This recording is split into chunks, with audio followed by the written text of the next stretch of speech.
காஞ்சி மகா பெரியவர் கிட்டத்தட்ட 2 ஆண்டுகள் அவங்க வெளியில் டூரில் போயிருந்தாங்க. அவங்க இப்போ வந்து இங்கே கிட்டத்தட்ட ஒரு மாதம் ஆகுது.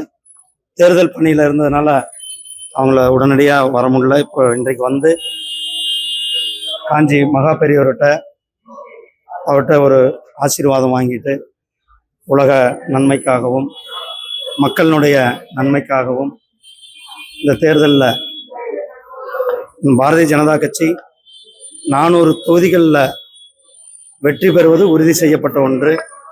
3வது முறையாக மாண்புமிகு பிரதமர் திரு நரேந்திர மோடிஜி அவர்கள் 3வது முறையாக பிரதமராவதும் உறுதி செய்யப்பட்ட ஒன்று. அதற்காகவும் வேண்டிக் கொண்டு வந்திருக்கிறோம். ஏன்னா அப்போ எலெக்ஷன் கமிஷன் ஒரு இண்டிபெண்டன்ட் அமைப்பு. எலெக்ஷன் கமிஷன் ஒரு நேர்மையான தேர்தலை நடத்தி கொண்டிருக்கிறார்கள். எலெக்ஷன் கமிஷன்ல பல தேர்தல்களில் இப்போ எலெக்ஷன் கமிஷன் வந்து ஒரு பாராக இருந்தா திமுக எப்படி இங்கே ஆட்சிக்கு வந்திருக்க முடியும்? காங்கிரஸ் எப்படி கர்நாடகாவில் ஆட்சிக்கு வந்திருக்க முடியும்? வந்து ஒரு தவறான தகவல்களை அரசியல்வாதிகள் சொல்லக்கூடாது. எலெக்ஷன் கமிஷன் அவர்களுடைய வேலையை நேர்மையாக செய்து கொண்டிருக்கிறார்கள். பாஜக அலுவலகம் முற்றுகையிட்டா பாஜகவினர் 10 பேராவது அங்க இருப்பாரான்னு சொல்லிட்டு எதிர்பார்த்து கொண்டிருக்கேன்னு சொல்லி செல்வபிரந்த மதியம் சொல்லியிருக்காரு. அதுக்கு நேற்று எங்க தலைவர் ரொம்ப தெளிவா சொல்லிட்டாரு. அவங்க வர்றதா இருந்தா அவர்கள் தேதி முன்கூட்டி சொன்னாங்கன்னா அவர்களுக்கு சாப்பாடு ரெடி பண்ணி வைக்கிறதுக்கான தயாராக இருக்கிறோம் எங்க தலைவர் சொல்லியிருக்கிறார். அவங்க வர்ற தேதியை முன்கூட்டி சொன்னா நல்லா இருக்கும். அதுதான் அப்போ வந்து இப்ப கமலாலயத்துல 10 பேராவது இருப்பாங்களா பாஜக? எனக்கு சந்தேகமா வந்து பார்த்தா தானே தெரியும். கமலாலயம் இன்றைக்கு கட்சி பாரதிய ஜனதா கட்சி எந்த அளவுக்கு வளர்ந்து இருக்கிறது, பாரதிய ஜனதா கட்சியினுடைய அபரிதமான வளர்ச்சி அதெல்லாம் அவர் கமலாலயத்துக்கு வரும்போது தானே அவங்களுக்கு தெரியும். சார், இந்த பிரசாந்த் கிஷோர் வந்து பாஜக செய்தி தொடர்பாளர் சார். ஆனா மற்றவங்க எல்லாம் கேட்க சொல்லுங்க. போதும்னா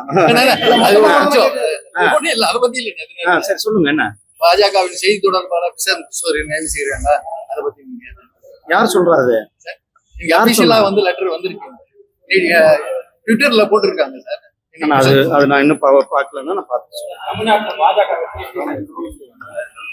பிரசாந்த் கிஷோர் தேசிய செய்தி பாஜகவின் தேசிய செய்தி தொடர்பாளர் அறிவிச்சிருக்காங்களா? ட்விட்டர்ல போட்டிருக்காங்க. காலையில இருந்து வந்திருந்தா வரவேற்கிறது. என்ன பாஜக வேட்பாளர் தமிழ்நாட்டில் பாரதிய ஜனதா கட்சி ஒரு மிகப்பெரிய வெற்றி பெறப்போகிறது. யாரும் எதிர்பார்க்காத ஒரு வெற்றி, ஒரு வரலாறு. இந்த தேர்தல் ஒரு வரலாற்றை பதிக்க போகின்ற தேர்தலாக இருக்க போகிறது. பாதகம் செய்பவரை கண்டால் நாம் பயங்கொள்ளலாகாது பாப்பா, மோதி மிதித்து விடு பாப்பா, அவர் முகத்தில் உமிழ்ந்து விடு பாப்பா. அண்மை செய்திகளை உடனுக்குடன் தெரிந்து கொள்ள இணைந்திருங்கள் இயம்நாடு தொலைக்காட்சியுடன்.